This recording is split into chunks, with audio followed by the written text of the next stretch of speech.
ขอเฮียนบรรดาท่านผู้นำพรรครัฐที่เคารพและนับถืออย่างสูงเฮียนบรรดาการนำอาวุโสพนักงานรัฐกรทหารตำรวจและพ่อแม่พี่น้องประชาชนในทั่วประเทศที่นับถือและแพงบรรดาท่านผู้ตั้งหน้าสื่อมวลชนนักข่าวแขกผู้มีเกียรติผู้ตั้งหน้าทูตานุทูตและสำนักงานผู้ตั้งหน้าองค์การจัดตั้งสากลประจำลาวที่นับถือและแพงในท่ามกลางบรรยากาศที่ทั่วภาคทั่วรัฐทั่วปวงชนทั่วกองทัพพวกเรากำลังจัดตั้งแผนขยายมติกองประชุมใหญ่ครั้งที่11ของพรรคและแผนพัฒนาเศรษฐกิจสังคม5ปีครั้งที่9อย่างเป็นขบวนฟุดฟื้นนั้นกระทรวงเทคโนโลยีและการสื่อสาร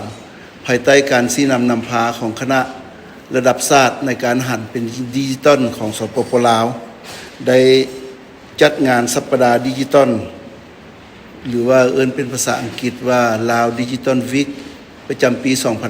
2025 เพื่อเป็นการคำนับรับตอน3วันบุญประวัติศาสตร์ของประเทศเรานั้นมันวันครบรอบวันสร้างตั้งพรรคครบรอบ70 ปีวันสถาปนาสปป.ลาวครบรอบ50 ปีและวันเกิดของท่านประธานไกรสอนพรหมวิหารครบรอบ105 ปีฉะนั้นมื้อนี้กระทรวงเทคโนโลยีและการสื่อสารจึงจัดงานแถลงข่าวนี้ขึ้นเพื่อแจ้งให้บรรดานักข่าวสื่อมวลชนและพ่อแม่พี่น้องประชาชนเฮาในทั่วประเทศรับทราบจุดประสงค์ต้นตอของการจัดงานสัปดาห์ดิจิตอลดังกล่าวนี้มันเพื่อเป็นการโฆษณาเผยแพร่สร้างจิตสำนึกให้ทั่วสังคมมีความรับรู้และเข้าใจเกี่ยวกับการหันเป็นอุตสาหกรรมทันสมัยในการพัฒนาเศรษฐกิจสังคมและการหันเป็นดิจิตอลของประเทศเฮาพร้อมกันนั้นก็เพื่อเป็นการซุกยื้อส่งเสริมการนำใช้นวัตกรรมเกี่ยวกับเทคโนโลยีสื่อสารข้อมูลข่าวสารเทคโนโลยีโทรคมนาคมและเทคโนโลยีดิจิตอลที่ทันสมัยเข้าในทุกขงเขตเวียกงานทุกแขนงการแต่ศูนย์กลางลงฮอดท้องถิ่นเพื่อซุกยื้อขบวนการผลิตสินค้าการบริการให้กลายเป็นผลิตภัณฑ์ที่มีความหลากหลายสร้างมูลค่าเพิ่มในการแข่งขันในตลาดภายในและต่างประเทศพร้อมกันนั้นก็เป็นเพื่อคัดเลือกเอาผลิตภัณฑ์ ICT และดิจิตอลของสปป.ลาวเข้าร่วมในการแข่งขันในระดับเวทีอาเซียนและสากลเป็นต้นเป็นงานแข่งขันอาเซียน ICT Award ในปี 2025 ซึ่งจะจัดขึ้นอยู่สปป.เวียดนามในปีที่จะมาถึงนี้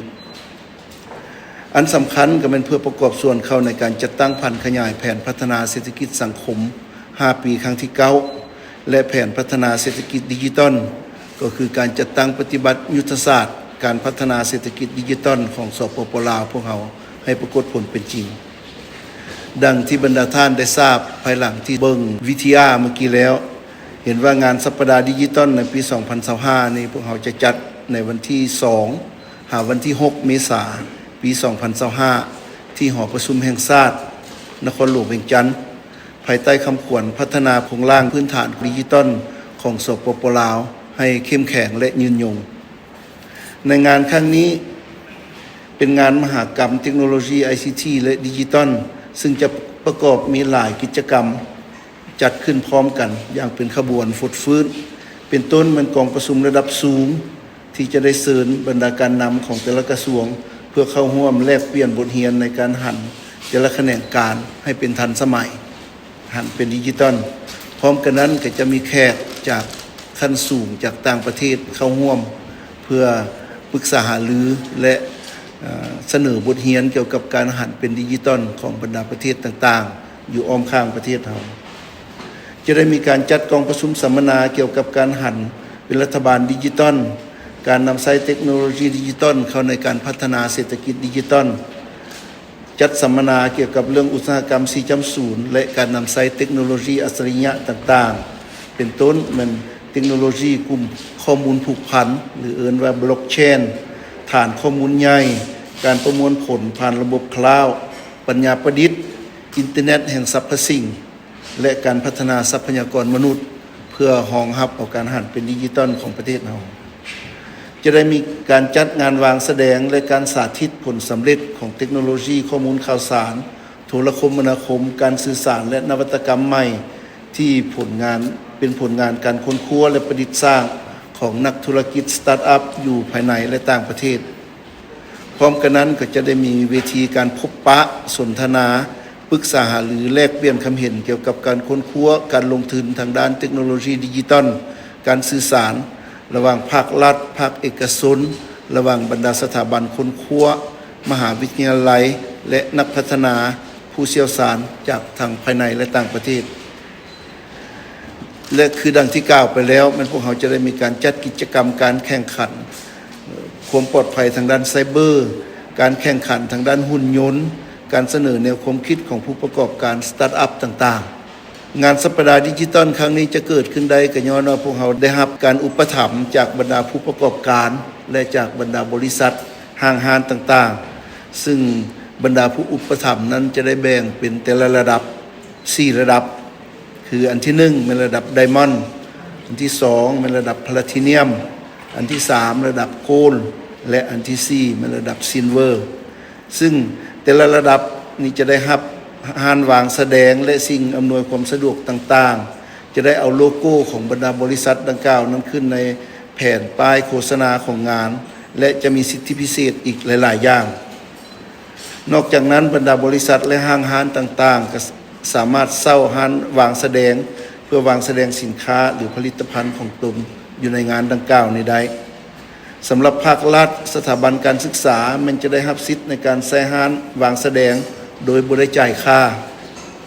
รายละเอียดเกี่ยวกับสิทธิพิเศษของผู้อุปถัมภ์และผู้เข้าร่วมงานวางแสดงนั้นบรรดาท่านสามารถรับเอาได้นำคณะรับผิดชอบจัดงานครั้งนี้หรือจะรับผ่านเว็บไซต์ของงานดังกล่าว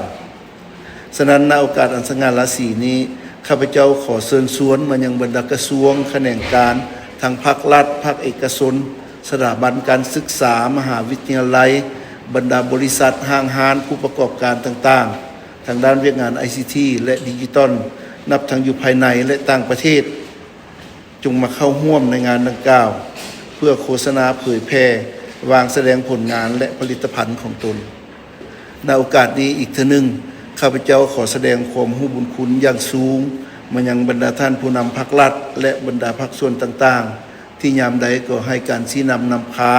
และสนับสนุนอำนวยความสะดวกให้แก่การเคลื่อนไหวของเวียกงานเทคโนโลยีและการสื่อสารเป็นต้นเป็นในการหันเป็นดิจิทัลของสปป.ลาวและพร้อมกันนั้นยังได้สุขยุอำนวยความสะดวกให้การจัดงานครั้งนี้และพร้อมกันนั้นในโอกาสที่บุญปีใหม่หากว่าก้าวมาถึงบ่พอเท่าใดอาทิตย์นี้ข้าพเจ้าก็ขออวยพรให้บรรดาท่านผู้นำภาครัฐแขกผู้มีเกียรติทุกๆท่านบรรดาสื่อมวลชนนักข่าวพร้อมด้วยบรรดาผู้นำอาวุโสทหารพนักงานทหารตำรวจทุกๆคนจงมีสุขภาพเข้มแข็งมีผลสำเร็จอันใหญ่หลวงในเวียกงานในการจัดตั้งปฏิบัติหน้าที่การเมืองของตนเพื่อสร้างผลงานคำนับรับตอนกองประชุมใหญ่ของพรรคจะมาถึงขอแสดงความขอบใจ